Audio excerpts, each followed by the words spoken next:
So why is it that writing your own will could probably end up in a probate dispute? Well, a recent survey on behalf of Saga revealed that around 40% of adults now have a will in place. Unfortunately, it also seems about 1/4 of these individuals have chosen to write their own will, without any input whatsoever from a will writing professional, running the risk of creating a probate dispute. A number of principal reasons were stated for this, largely based on preconceived and sometimes inaccurate ideas of cost and the legal system. The majority, 37%, had felt it would be cheaper to prepare their own will rather than seeking legal advice, and 1/4 also felt that it would make the whole process quicker. Some mentioned that they were uncomfortable with sharing such personal information with a stranger, regardless of their professionalism and guarantee of confidentiality.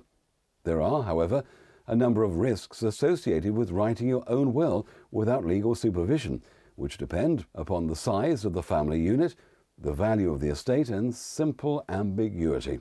Indeed, it was noted that 1 in 14 respondents had either subsequently encountered a problem during probate or knew of someone who had after drafting a will themselves.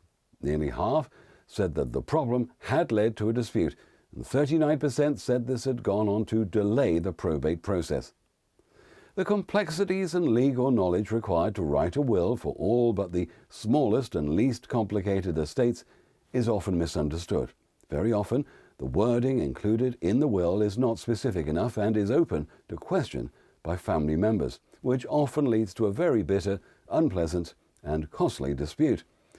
On the other side of the coin, it's not always advisable to mention specific sums of money, which should be left to key individuals, as the value of the estate may change over time. One of the most common mistakes is to draft one will and not regularly update it to reflect family or financial circumstances. This can mean that some new family members are left out, or there's not enough money in the pot to satisfy a particular bequest.